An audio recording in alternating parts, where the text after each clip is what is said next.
Hello and welcome everyone to DRJ's webinar series. I am Bob Arnold, President here at Disaster Cover Journal. Today's sponsor is AlertMedia, and today we'll be discussing the top 5 threats to prepare for in 2023. To help welcome and introduce our panelists today, I'd like to now turn it over to Katie Goen. Thank you so much, Bob. Yes, I am Katie Goen, Senior Producer of Content at AlertMedia, and I'm happy to be here to moderate the discussion. Today, we are talking about the threats that should be top of mind for businesses as we move into another calendar year. So it's my pleasure to kick things off by introducing today's speakers. First, we have Sara Pratley. Sara is Vice President of Global Intelligence at AlertMedia, where she leads a team of experienced analysts responsible for monitoring and alerting on emerging threats and incidents worldwide. Prior to AlertMedia, Sara was the Vice President of National News at CNN's Domestic News Gathering Unit. And there she led the network's coverage of a ton of major events, including the Boston Marathon bombings, the Orlando Pulse nightclub shooting, several destructive natural disasters, and many, many more. And during her decade there at the network, she gained a unique ability to assess, decipher, and analyze information quickly, which is a skill set she now applies to her role at AlertMedia, and we are very lucky to have her. So hello, Sara. Hi, Katie. Thanks for the warm welcome. Excited to be here today. Wonderful. We're so glad to have you. And we also have an extra special guest joining us today to help us out with explaining some of the severe weather events. And that is Jason Moreland, in-house Senior Meteorologist at AlertMedia. Jason graduated from the University of South Alabama with a Bachelor of Science in Industrial Meteorology. And his professional experience within the private sector includes more than a decade of extensive domestic, international, and offshore forecasting. And throughout his career, Jason has provided really critical decision-making support to a wide range of businesses, live event venues, and sensitive utility projects ahead of impending hazardous weather. Hi, Jason. Thanks for being here. Hey, good afternoon, everyone. It's an absolute pleasure to be here today. Thank you. Well, thanks again to both of you for taking the time today. And before you hear more from Sara and Jason, I do want to take a moment to go over the agenda, just so we all know what to expect over the next 45 minutes to an hour. So first, we're going to review the 2022 threat landscape and kind of talk about some lessons learned there. We will go over the top 5 threats of 2023. We'll give you some tips for how to prepare your people and your business. And then we'll give you some best practices for monitoring and communicating those threats. So I'd like to start by launching our first interactive poll. So this is going to help give us guidance today, help us guide the discussion, and really better understand your needs and concerns. So if you could go ahead and answer the question on your screen right now. We're asking, how would you rate your organization's emergency preparedness and response efforts in 2022? Would you rate them as excellent, good, adequate, needs improvement, or poor? So I'm going to give this just another few seconds or so you can all get your answers in. And then, Bob, we can go ahead and close this poll out and share those results, please. That would be great. All right, so looks like most folks are rating themselves and their efforts as good. And let me ask you guys as the experts, Sara, is that surprising to you at all, or is that about what you thought you'd see here? I think it's a really good sign. I think, obviously self-judgment is a good sign here, but just people saying that they're in good shape, obviously room for improvement as well, but it feels pretty stable, which is nice to see. Absolutely. And Jason, do you have anything to add there? Yeah, I think it's really encouraging to see that self-reflection. There's almost always some room to improve, especially in this crazy, chaotic world with this changing weather and climate scenario. So there's always new things to consider. Absolutely. Well, at this time, Sara's going to quickly just review the crisis events we experienced in 2022, which, like I said, will help us have a better understanding of how we can prepare for 2023. So, Sara, it's all yours.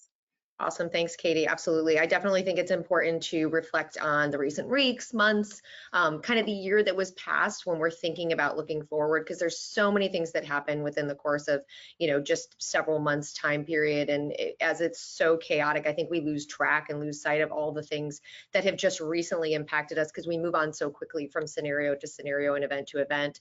When we think about 22, we think about cities like Buffalo and Highland Park and Raleigh and Chesapeake, Virginia, Colorado Springs, Uvalde, all of those cities in the United States becoming synonymous with mass shootings and tragic incidents. Mass shootings obviously very prevalent in the United States, but we also see tragic incidents in other locations. We had the massacre of 24 people at a Thai daycare only just a few months ago. When we look back at 2022, it's hard to not think about and evaluate and reflect on the war in Ukraine, right? It erupted earlier this year. It feels like it's been going on forever. It was only expected to last weeks, but this is a months-long war that doesn't really have an end in sight. So many things and so many global impacts that we've seen. Demonstrations in so many areas around the globe for so many different reasons, but we think about even just in the US, Roe v. Wade, and the continued demonstrations even in recent weeks when we think about that. The tragic deaths of more than 150 young people in South Korea gathered for Halloween, I could really go on and on and on. There's only a few things that are really noted here, but just really good to kind of think back onto all of these things. When we think about these events, there's obviously an impact to local communities, but there's also in our minds, right, an impact to our businesses and our employees. So definitely so many things to continue to consider and look back on. And then when we think about these events, also there are so many other events that really are classified as severe weather and natural disasters that have happened just in recent months. So I'll toss it over to Jason, who can kind of walk us through the year that has been there. Yeah, absolutely. Thank you so much, Sarah. Obviously, in 2022, there's been no shortage of weather and climate related disasters. If you're in the US, probably the easiest one to remember is going to be Hurricane Ian. Based on the latest figures from a new CNBC article, this is now the second most insured loss after a landfalling hurricane since Hurricane Katrina in 2005. And it was also one of the deadliest US landfalling hurricanes just within the past 60 years. But Ian was far from being the only notable weather-related hazard across the US over the past 11 to 12 months. When you think about the Western US drought, I think we've all kind of gotten used to the fact that the US, or at least the Western half of the country, is within this long-term drought that's been ongoing for much of the past 20 to 22 years. But over the past year or so, we've seen a gradual extension of the drought conditions into places like the southern and central plains, even a little bit farther east into the mid-Mississippi River Valley at times. In late October, early November, we saw really significant impacts with supply chain, with the Mississippi River running low due to record low water levels along the river.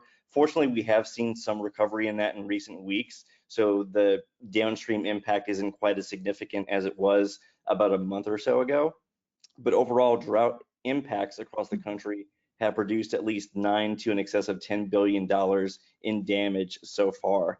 And when we think about these other events like severe weather outbreaks, damaging winds, tornadoes, hail events, those are much more localized events when you think about an impactful tornado. But if you kind of compile all of those events that have occurred over the past year, we're looking at well in excess of 18 to 19 billion in overall damage just from those severe weather outbreaks. And then another climate trend that we're seeing, in addition to these heat waves and drought conditions that we're seeing in the West, on the exact flip side of the coin here, we're looking at an increase in flash flood events. And you often hear about the stories of the 1 in 500 year or the 1 in 1,000 year flood event. And really this summer was no exception. We saw at least 5 to 6 major flash flood circumstances, one of which occurred in eastern Kentucky. Over 43 people were killed within that event. Frankly, I think it was a bit of an underreported flooding episode just because it happened more so in rural eastern Kentucky, but that was significant catastrophic flooding that caused a state of emergency. And then even major metros like St. Louis, Dallas, Jackson, Mississippi, all experiencing some of the highest daily rainfall totals they've observed in their recorded history. And specifically within Jackson, Mississippi, it damaged their water filtration plant, and that kept at least 150,000 people under a boil water advisory for an extended period of time. So we've definitely had our share of significant climate events across the US, but really that's just scraping the surface. When you look at what happened overseas, for example, I really would say that Pakistan has been the epicenter of the climate crisis this year. Things really got off to a terrible start in March and April. They saw a record early season heat wave, broke all of their all-time records there for that time of the year. And you would think that, of course, a warm weather episode should correspond with drought. But one thing that's maybe a little bit less known is that Pakistan contains the highest number of glaciers outside of the poles. And when you have all of that record heat within these mountainous areas, you're going to have excessive runoff from the glacial melt. So we began to see flash flooding across Pakistan in March and April. And then shortly after that, we saw some of the worst monsoonal rainfall ever recorded within that region of the globe. In upwards of 1/3 of the country of Pakistan was completely underwater. It sounds like a stat that you just had to make up, but this has been well reported, well documented, and in upwards of $30 to $40 billion in damage has occurred throughout the nation. Across Europe, we saw a similar heat wave circumstance as what we've seen quite often in recent years across the Western US, but we've seen a similar version of that across the European summer. In upwards of 20,000 excess deaths were recorded just during the peak summer months. And we also saw a significant long-term drought throughout much of the summer, even into the fall months. So plenty of impactful weather has occurred over the past year, no question. Yeah, absolutely. Thanks, Jason. And as we think about these events, weather, natural disasters, and otherwise from 2022, several things continue to be clear. We're continuing to experience an increase in the volume of threatening and disruptive events, also the severity of those events. And then the way that our workforces continue to evolve has obviously had a huge impact here, really often becoming a complicating factor. And then really at the end of the day, this means there is more and more pressure on safety and security leaders to really track and to monitor and to respond to all of these sorts of events, with that continuing focus on keeping employees safe as well as keeping businesses up and running as smoothly as possible. So obviously a very tall order as we continue to move forward. And as we just saw, today's threat landscape is definitely marked by a really severe and high volume of these critical events, really more than ever before. Obviously, this leads to a lot more uncertainty of what's to come, and really to adequately to prepare your business for an emergency, you really need to first understand what you're up against, right? Information and knowledge is going to be power. So with that in mind, the team at AlertMedia interviewed a number of safety leaders, security experts, risk and intelligence analysts, as well as meteorologists, to really get a better understanding of what businesses should be considering as they conduct their 2023 planning and beyond, as well as what you can do to ensure that your employees stay safe, your business stays up and running amidst this really, severely evolving threat landscape. And there were 5 main threats that weighed really heavily on the experts' minds that will continue to shape the crises and preparedness efforts for 2023. And we're going to focus on each of these throughout the webinar today. So first, we've got severe weather and natural disasters. We're going to spend a good bit of time on that today. Really, weather and natural disasters impact every organization, no matter the size, the industry, or the location. So super fortunate that we have Jason here to walk us through that. Next, active shooter situations and gun violence. More than half of active shooter situations occur within the workplace, so that's obviously a big one. Number 3, economic instability, so things like inflation and labor shortages, these rising interest rates, that's obviously a big one as well. And then activism and demonstrations, that's another topic of focus. Activism is increasing globally and is occurring in traditionally restricted areas, so definitely some trends we'll talk about there. And then lastly, really geopolitical and global uncertainty as a whole, the impacts of global tensions and conflicts like the war in Ukraine, tensions between China and Taiwan, and others that really put global supply chain and international trade at risk. So let's go ahead and break each of these down. Jason, let's actually go ahead and start with severe weather and natural disasters. Yeah, absolutely. Thank you so much. So obviously natural catastrophes such as floods, storms, and other weather events are ranked as the 3rd most important global business risk for 2022. That's according to the Alliance Risk Barometer, and they're definitely going to be top of mind heading into 2023. Weather is both a universal and highly specific threat, depending on your business location. So therefore, it's really important that you should know that the threat is growing in scale and in scope due to climate change. So really need to be mindful of how conditions are changing, and these conditions, the type of change that we are seeing certainly varies from region to region, and preparation is imperative to navigate severe weather safely and effectively. So if we go ahead and just take a quick look, of course, this is a pretty small sample set, only dating back from 2017 through 2021, but even just over the last 4 to 6 years, you've seen a gradual upward trend in the number of billion-dollar disasters, And really, if we were to zoom out even more, this is an even more substantial noticeable increase that we've seen since 1980. Across the US, for example, we may see $1 billion weather event maybe once every 2 to 3 months. And nowadays, we're starting to see these happen more frequently, a little bit closer to every 2 to 3 weeks, if you can believe it or not. So the frequency and the magnitude of all of these events is trending upward year over year. One other thing I would just like to quickly mention before diving a little bit more into hurricanes is that AlertMedia conducted a study of American workers earlier this year, and it came up with some really interesting results. And upwards of 46% of employees say that they've encountered a severe weather-related event at work.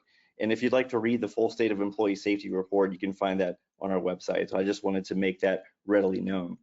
Now, when it comes to this past hurricane season, if we were to compare the final numbers to the early or preliminary season forecast, we were actually a little bit lower than forecast expectations. There were several forecasts calling for in excess of 15 to 16 named storms and upwards of 8 to 10 hurricanes. So we've actually finished a little bit on the shorter side of things. We saw 14 named storms, 8 hurricanes, and 2 major hurricanes. And that's not the only metrics that we look at in terms of total storm activity.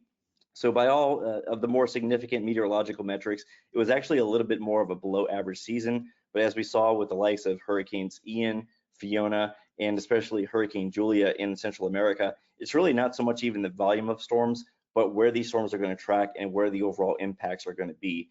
Even if you get a below average season, only 2 to 3 storms can make it a very eventful season for you and your business. And this could be a bit of a foreshadowing experience, because if we were to fast forward a little bit into the second half of 2023, there's at least some long-range expectation that we could transition to more of a neutral ENSO or a El Nino event in the Pacific. And really all that jargon means is that there could be a little bit more wind shear heading into summer 2023. So that could place a bit of a lid on the overall storm count. But even if we see a slightly below average season, that definitely does not mean that the US is going to be out of the woods by any means. I know that this is a common example, but 1992 was an El Nino year, and that was the same year that it featured Hurricane Andrew, Category 5 that struck Southeast Florida. So a very eventful 2022, and there's definitely evidence that 2023 will remain at least marginally active with more than enough threats aiming towards North America. Now, when it comes to wildfires, again, I feel as though that this is a pretty readily well-known threat across much of the western United States. But I think one thing that we often forget about is we are seeing similar wildfire patterns across much of Europe. And one fascinating statistic that we're still kind of looking at as this year wraps up, but it looks as though 2022 is going to finalize as one of the top 7 wildfire seasons in European history. And this is now going to be the 4th of those top 7 within just the last 7 or so years. So we're seeing a rapid uptick in fires, especially over the past decade or so. And a lot of this corresponds with those record heat wave events that we saw during July, during August. In fact, if we look at some of the temperature records across the United Kingdom, prior to 2022, the highest temperature that they ever recorded was 104 degrees. But during the all-time heat wave event this past summer, there were over 3 dozen locations that broke that all-time record across the UK.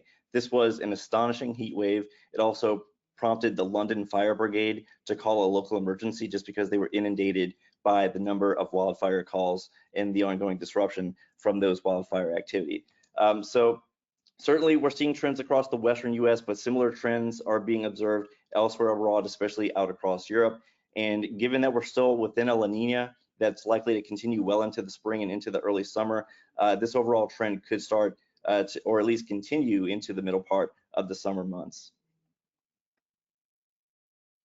So getting more so into the nitty-gritty about the forecast heading into 2023, the biggest forecast mechanism is the expectation of a 3rd consecutive winter, or at least northern hemisphere winter, that's going to feature La Nina conditions. So I must say that not every La Nina is going to be completely alike. We often do see a lot of variability, especially month to month, no matter if it's a La Nina, neutral ENSO state, or the complete opposite across the Pacific, which would be El Nino conditions. But really, just to simplify things even further, you can see on the graphic on the left, the blues to the west of South America on the map indicate below normal water temperatures. And it's been proven that these below normal waters out across the equatorial Pacific can have significant downstream implications on the jet stream across the Northern Hemisphere. So with that, if we average out all of the prior La Nina episodes, you can get a bit of a snapshot view as to what to at least broadly expect on a more seasonal average across the world. And across North America, you can see it's usually a bit more of an energized jet stream across Alaska into Western Canada and into the far northern Great Lakes. It's often wetter, colder, and stormier than normal, and then a little bit drier and warmer than normal across much of the Southwest and Southeast United States. And then if we take this a step further onto the next slide, you can see this is the latest seasonal temperature and precipitation outlooks from NOAA. So this view is very representative of that averaged out map that we just looked at for prior La Ninas. And we've already seen this quite a bit just within the last couple of weeks. You really don't have to tell anyone in Washington, Oregon, or Northern California this, but it's been exceptionally stormy. There's been several storm systems that have dumped multiple feet of snow across the Sierra Nevada mountains into the Cascades and also into the Northern Rockies, but across the Southern Plains into the Southeast. Really all you have to do is look outside my window here in Austin, Texas today. It's a perfect, almost spring-like day. It's nearing 80 degrees, and we do expect a warmer and drier than average overall winter.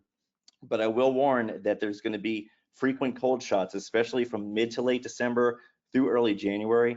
There's some early indications that the polar vortex is going to be in a weakened state, and it's actually the weakened polar vortex situations that provide more frequent cold or Arctic air outbreaks across the central and eastern United States. So although the 3-month average may turn out to be warmer than normal, we do have to look out for these 2 to 4 week periods in which we could be looking at drastically cooler temperatures and a more active storm track across the Mid-South. And finally, across the Great Lakes and Northeast, it very well could be a very stormy and I would say wetter than average winter. So that could mean more snow chances. And then, you know, all eyes are on Europe right now because of the energy crisis, the ongoing conflict in Ukraine. And so if we look at the winter weather forecast for Europe on the left-hand side, this may be a bit of a deceiving graphic, I'll be honest with you. This is an average of all of the best model data. Basically what it's telling us is that there's a good chance that most of the continent will be warmer than average over the 3-month period. But as we're experiencing right now, the UK and into Scandinavia is turning cooler than normal. And there's indications that much of Northwest Europe is going to remain cooler than normal through the end of December into the first week of January. So it's going to be very interesting to see what impact that's going to have on natural gas inventories. We've already seen natural gas prices trend upward once again just in the last few weeks, and this could be a trend that continues over the next at least 2 to 4 weeks. And then finally, as we look at Asia, usually Asia is colder and at least stormier across Northeast China, eastward through Japan. The guidance would still indicate that we're looking at an above average winter. I'm a little skeptical. I do have some concern that Northeast China into areas near Tokyo could average out at least to be average or even slightly below average in terms of overall temperature based on what we know about prior La Nina events. But that's just a very short snapshot view as to what the next 3 months could look like based on La Nina and some of the latest forecast model projections. So finally, you know, we've talked a lot about the upcoming forecast, but of course, none of this really matters until you really know how to prepare for severe weather. So with that, your approach to weather preparedness depends on your location and specific threats. So the first and most important thing you can do is determine what you're up against. Of course, every location is going to be dealing with different types of hazardous weather. So what you want to do is perform a risk assessment for both your business location and any distributed locations where employees are based. Of course, we're now in a virtual work environment. Everything is kind of hybrid, you know, so it's made everything much more complex. We're not dealing with a singular location anymore. We have locations spread out across the country and across the world in several instances. So what you want to do is really prepare for coinciding emergencies. Most of the time, a storm is not just a storm, but severe weather is a major factor in other emergency situations such as power outages, infrastructure damage, transportation blockages. So there's a lot of things that can add up during and even well after the initial storm event has concluded. And that's all things that you want to consider while adjusting your storm preparedness plan. And you also want to promote individual employee awareness and preparedness because really if your employees are not prepared in terms of a family aspect at home, they're not going to be available in the workplace for you when you need to really set this preparedness plan into motion. So that's oftentimes a weakness there. And then finally, you want to add some redundancies. When a critical system fails or a primary safety leader is unavailable, you need to have a backup plan. And so therefore you want to integrate redundancies in your weather preparedness efforts, such as having multiple backup generators and multiple people trained to conduct your response plans. So those are all things that you should definitely include on your checklist. But otherwise, that pretty much wraps it up for me. And I'll turn it over to Sara now so that she can discuss the remaining list of threats. Awesome. Thanks, Jason. Appreciate all the forecasting and the context. As I mentioned earlier, gun violence and active shooter situations also remains really top as a concern for businesses and leaders and employees alike, and really for good reason. When we think about statistics, the Gun Violence Archive reports that from 2019 to 2021, the number of mass shooting events in the United States increased 165%, just a very stark and staggering number. Gun violence resulted in more than 45,000 deaths, more than 40,000 injuries in 2021 alone. Again, just really crazy, startling statistics. And this drastic increase in mass shooting events is really alarming for businesses because of the locations that we're seeing. Really, when we think about the National Institute of Prevention of Workplace Violence, organizations in the US, when it comes to these sorts of incidents, have to spend a lot of money, $250 billion annually, responding to different violent events. So it's really no longer enough to prepare for a possible shooter inside your business. Active shooter incidents can really pose a threat to those businesses there nearby too. There's also the risk of employees getting caught up in an active shooter situation when they might be off-site or working remotely. We have a customer in our portfolio who actually had an employee across the street from a mass shooting at a supermarket a few years ago, and that employee was alerted to the high-risk situation. They were actually on their way to the store. So just really important to keep in mind not only your locations and your businesses, but your remote employees in these situations as well. Active shooter events, they're sudden, they can be violent, of course, but you can take steps to ensure that your staff and your facilities are prepared. As you work to improve security measures, crisis response plans, really it's important to keep in mind that transparency can also support your efforts overall. So really good to ensure that your employees know the risks and understand exactly what you are doing to protect them, that duty of care.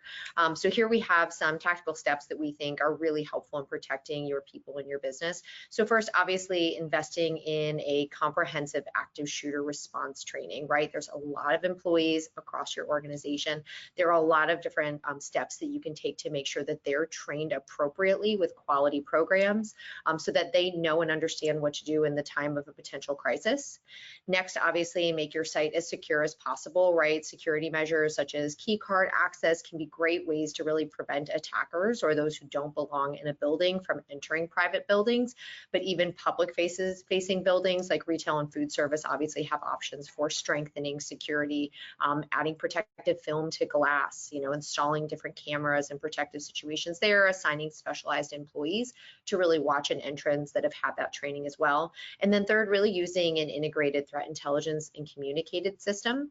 So during obviously rapid and fast-paced emergencies like an active shooter situation, timing can be everything. So the quicker that you as a business can identify that there's a threat that's impacting you and your employees, the more effective you're going to be in being able to then communicate, especially if you have an integrated system and can really kind of do things seamlessly. And I'll talk a little bit more about that later on in the presentation. So next, let's go ahead and talk about the economic instability that we mentioned on the list earlier. There is no way to approach emergency preparedness without really taking into consideration economic risks, and those risks are plentiful as we approach the end of 2022. There's no real shortage. So, all right, I've got some more numbers and stats for you here. There's a lot. But so over the last year, prices have really skyrocketed. We all know this on many basic consumer goods, especially in the United States, including groceries, which are up 13%, gas up 18.2%. Thankfully, it's stabilizing a bit for all of us, with the BLS Consumer Price Index showing some sectors are really continuing to climb. So we're going to keep seeing this as a trend.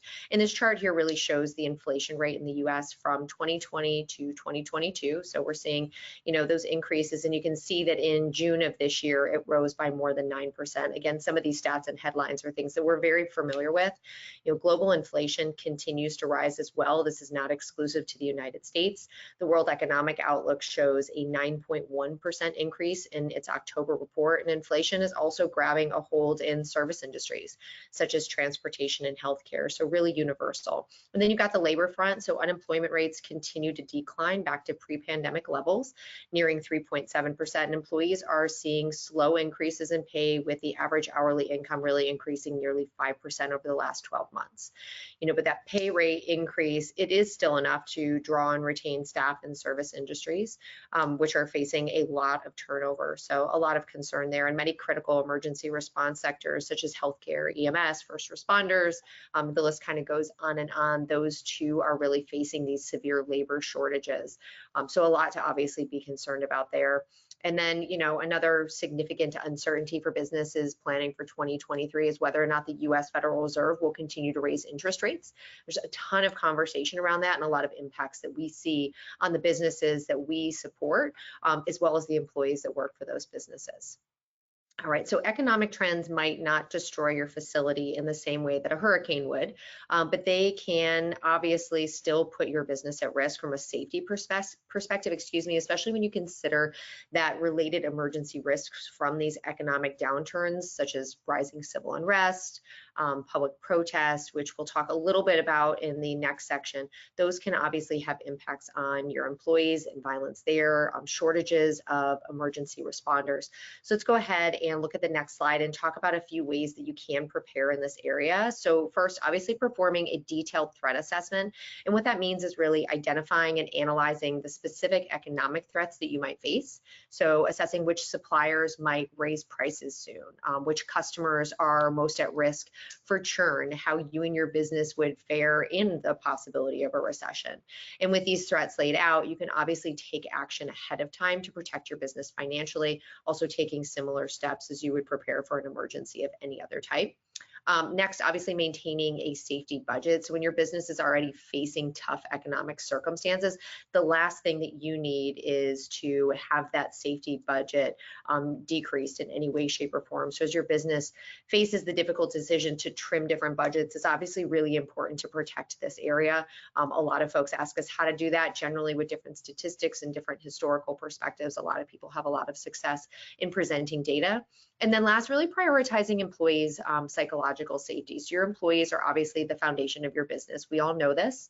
And without them, you simply can't operate. So remember that they're experiencing the same economic instability on a personal and a family level as the businesses are, maybe even more so. So as their employer, it's really important to ensure that your team feels safe on the mental and the emotional level when you're taking a look at their work. So especially during times like these, obviously being transparent about how the company is doing, any changes that are coming on the horizon, that's obviously going to take some of the anxiety out of it for your employees. Okay, next let's go ahead and talk about activism.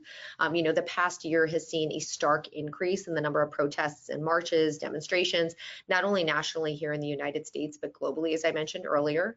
And there have been more than 11,000 instances of recorded civil action, such as marches and protests. That's just in the United States from January through October of this year.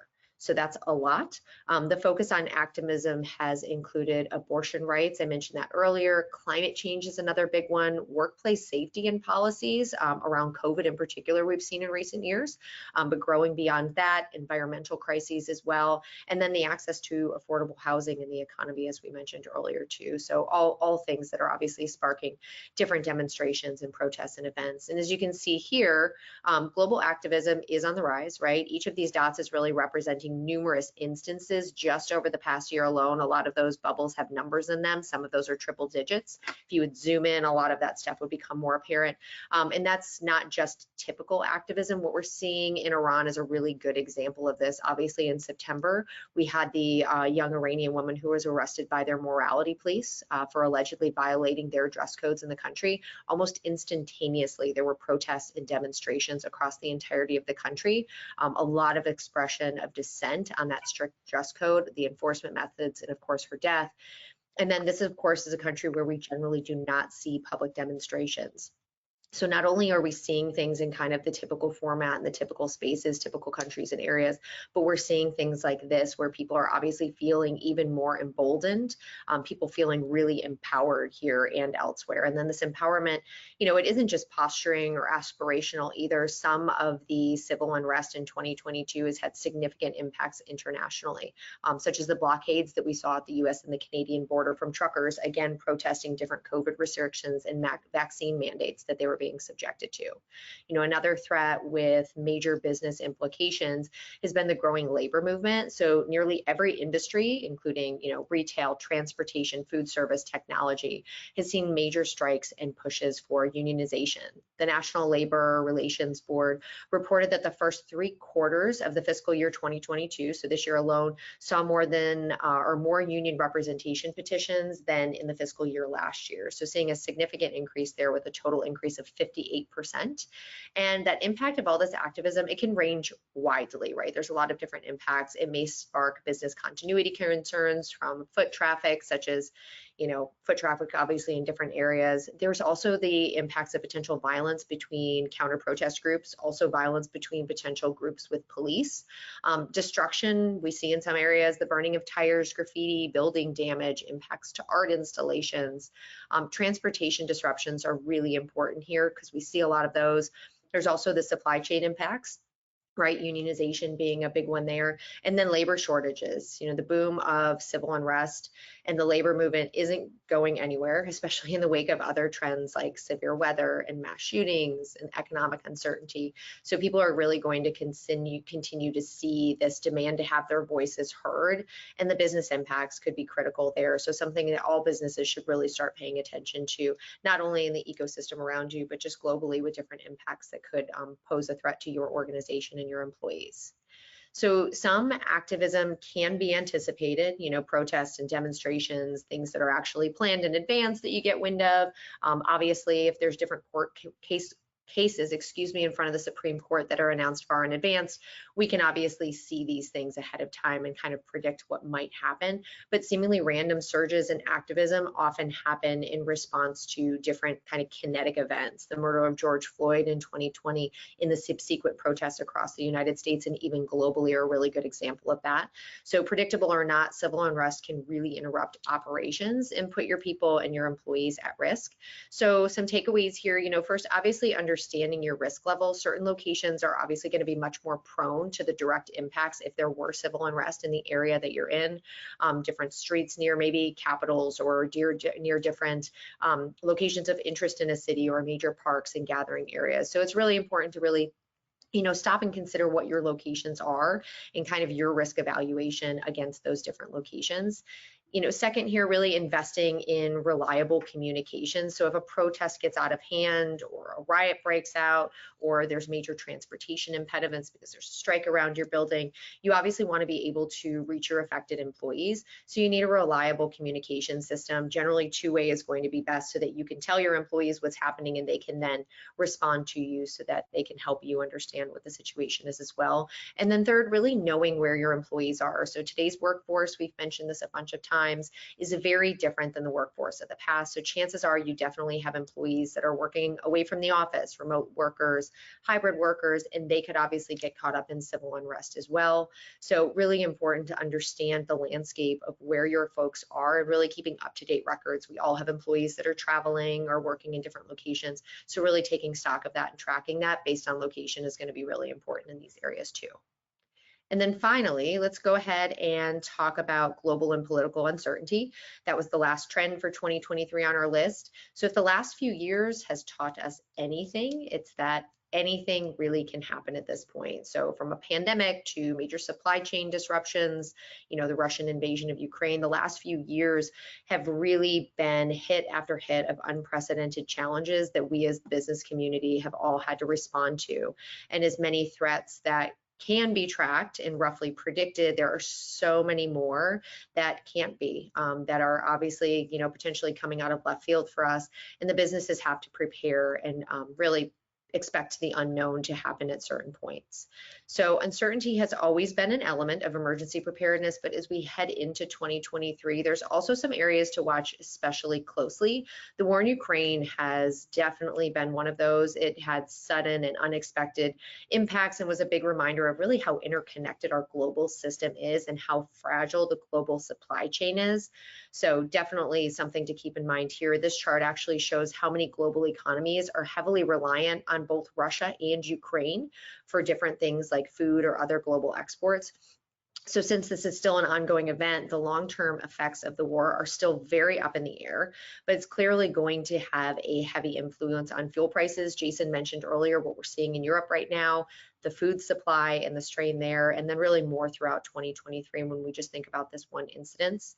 And Ukraine is not, of course, the only strained geopolitical situation to keep an eye out for. There's the ramping tension between China and Taiwan that has the potential to spur international disaster in the Pacific with severe global consequences. Any sort of official conflict in that area would really cause extreme disruptions in supply chain, the global economy, transportation, and so much more. A lot to keep an eye on there.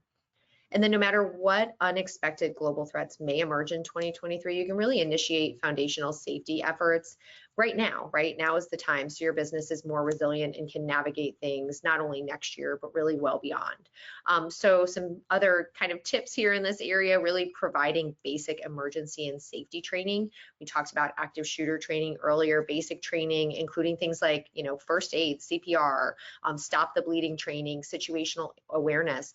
Those will do more than just prepare your employees for health and safety accidents, as preparation is going to give your employees really practical and adaptable skills that give them greater confidence to fall back on if an emergency occurs in your place of business. Also have an option and an open dialogue with your employees. It's really important not to try and hide safety concerns from your employees. Transparency is always key in these areas.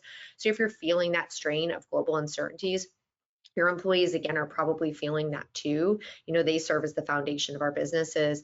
And as they do that, it's really important for them to stay informed, but also stay interconnected to their organization. In order to contribute to your company's organizational resilience, they obviously need to be informed. So definitely a best practice there. And then lastly, really get your entire organization on the same page regarding safety. We're dedicating a lot of time to this today, but responding to a new threat requires that your response team and your stakeholders and your employees all have a unified front when it comes to safety and security. So this means you need to speak to them, obviously, in the same language, align on those goals and priorities. So don't just wait until something unexpected happens. It's obviously important to coordinate on the front end, and now is really the time to solidify those plans of actions with your team. All right, Katie, it's time for me to catch my breath for a second. Let's go ahead and hand it back to you for a poll. Okay, thank you so much, Sara and Jason. That certainly gave us so much to think about. And yes, we want to conduct another poll, as you see here on your screen. So if you could take a moment to let us know which of the 5 threats that we just covered will be the highest priority for you in 2023. Is it those severe weather and natural disasters? Perhaps the active shooter incidents and gun violence, economic instability, activism and demonstrations, or that global and geopolitical uncertainty? So go ahead and get your answers in now if you can, and then Bob, we can go ahead and close this out and share those results. All right, so they're all represented here, but it looks like the severe weather and natural disasters is the sort of the top answer. So Jason, let me go back to you. What do you think here? Is that a surprise? Yeah, honestly, I'm not very surprised, but at the same time, I feel as though that this is a pretty difficult poll to answer because each and every single one of these is significant in their own way. Absolutely. Sara, anything to add there? Yeah, I just, when we think about all the customers that we support, severe weather and natural disasters always comes up as the most universally experienced threat because it doesn't matter your location, everybody is susceptible. So not super surprising, also really, kind of interesting to see the other answers in kind of the lowness of activism and demonstrations. Obviously, if you're not really, in situations or areas where those are happening, it's probably lower on the list. Right, that makes sense. All right. Well, sorry to go back to you again, Sarah. Hope you caught your breath. But if you could go over some best practices for kind of what, when, and how to monitor and communicate those threats, that would be great. And then if we have time, we'll get to some audience questions after that. Yeah, absolutely. Great. Happy to jump back in. So when it comes to communication, both transparency and effectiveness are going to be incredibly crucial. Of course, you're always going to want to let your people know about emergencies and anything that could potentially impact their safety. But you can also really have different departments within your organization that are really owning communication that relates to their charters, right? So this slide has a lot of great visual information, lots of types of communications each business function may want to relay. So I won't go through every single department here because there's a lot, but for example, when you look at corporate security teams, they can obviously send out communication about updated security protocols, travel safety reminders, security compliance training, general threat awareness, whereas your facilities team is probably owning communication surrounding building updates or office closures, maybe fire evacuation drills. So it's really important to communicate through multiple channels when you're thinking about all of this based on different worker types.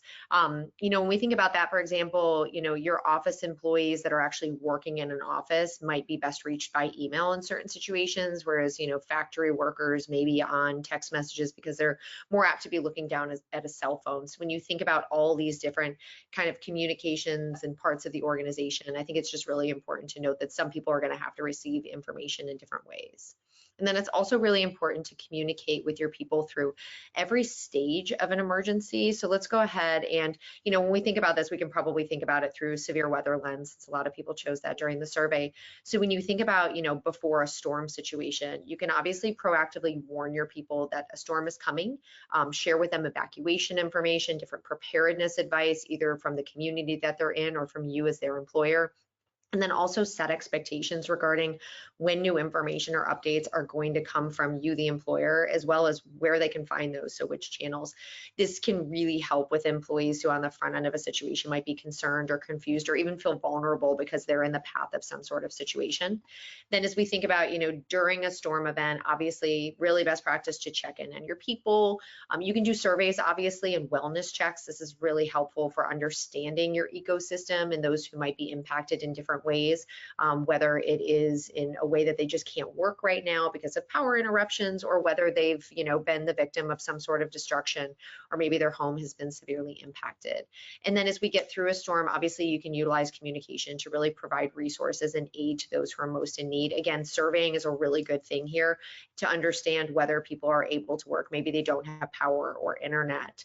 Again, maybe these people have been impacted. So really helping you and your organization to really understand how those impacts have affected not only the business and the facility, but also remote workers and people who are on the ground in a location where maybe you don't have a typical office. And I think you should, also have a plan for alternate channels of communications in these events, because power outages can be such a big thing in weather in particular.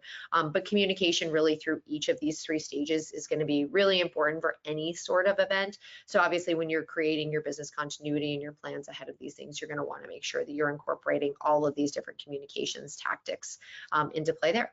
So I would say, at AlertMedia, we really put a huge priority on delivering our customers the support that they need to manage these sorts of situations and really manage them seamlessly. So we offer a really fully integrated threat intelligence and emergency communications platform so that our partners can really understand what's happening in the world around their people and their facilities and their businesses, and then any disruptions that could impact that, and then very seamlessly and quickly communicate those events and that information to the employees and the business leaders within their ecosystem that could be impacted or really need to know.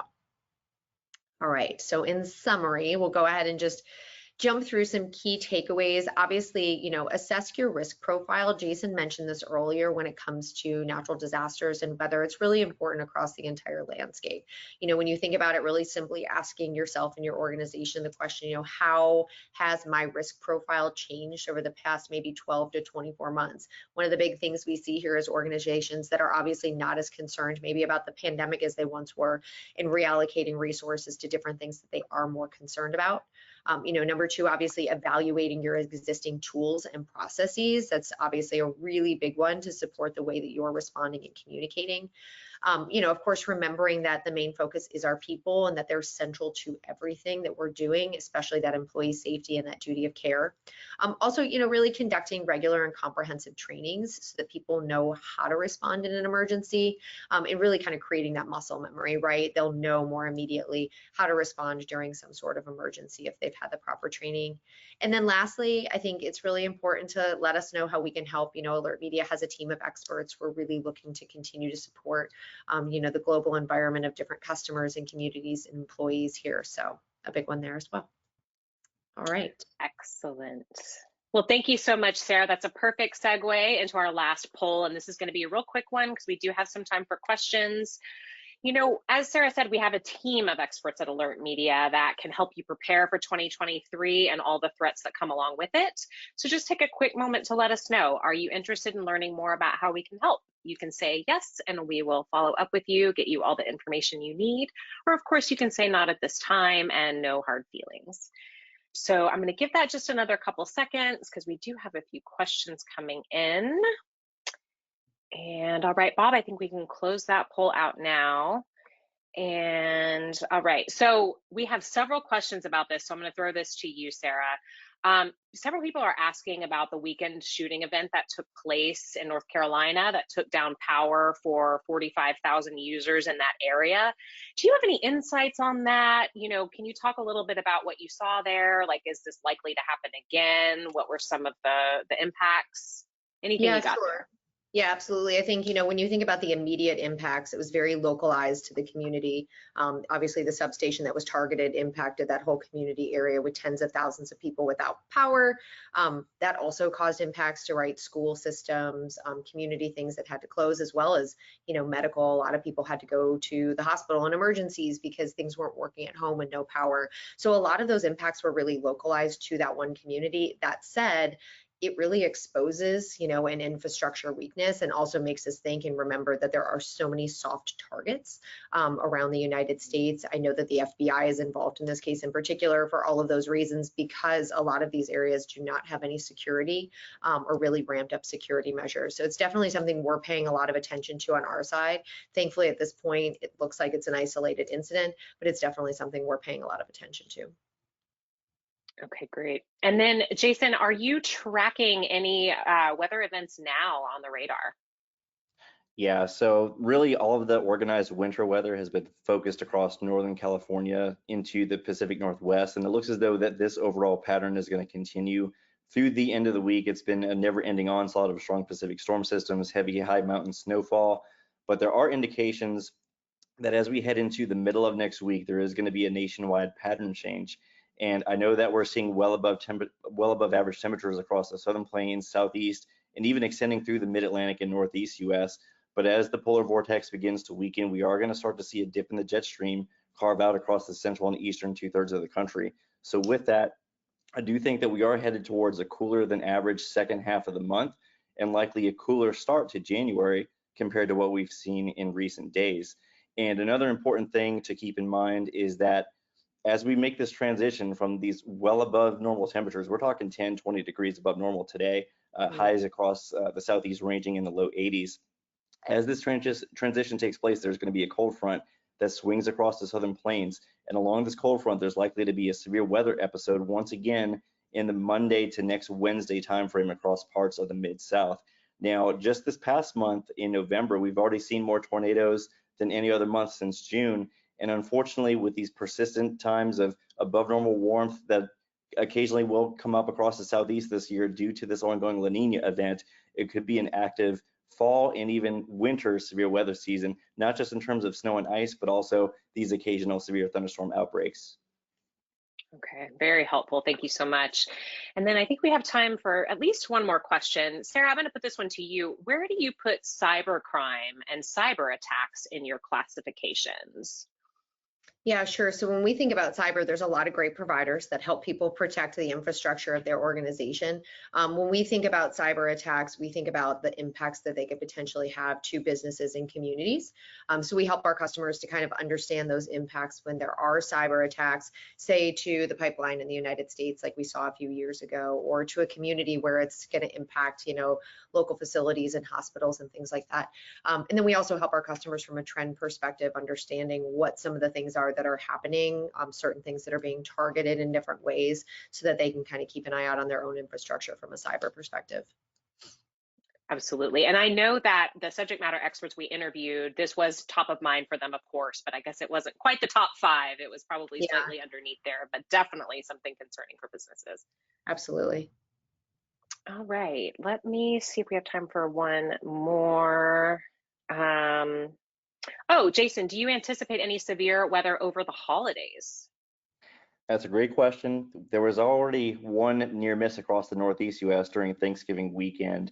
That particular storm system moved just far enough toward the north where we got a lot of maritime air that funneled into the Northeast US. So it turned into more of a heavy rain episode the Sunday after Thanksgiving. Even with that, though, there were still widespread flight delays for that period. Now, looking into the middle and second half of December, I do think that much of the central and eastern 2/3 of the country is going to trend colder than average, despite the seasonal 3-month forecast indicating warmer than average winter conditions. I think the next 6 weeks or so is going to be pretty active, not just in terms of below normal temperatures, but also an active storm track across the Central Plains into the Tennessee Valley and Ohio Valley, and eventually on into the Mid-Atlantic and Northeast. So basically what this spells is the opportunity for multiple freezing rain and sleet setups potentially across the Mid-South. This is a common problem during the winter months in this area. I know just last year, Memphis dealt with a significant ice storm that caused power outages that lasted over a week. So hopefully we don't see anything quite like that, but certainly the ingredients are lining up for another active storm track for at least that 4 to 6 week window. We'll see how long it lingers into the second half of winter, but there's definitely going to be plenty of active weather despite these calls for slightly warmer than average seasonal temperatures across the Southeast. Okay, well, thank you so much for that. That is all the time that we have for questions, but we do have some additional resources for everyone here today.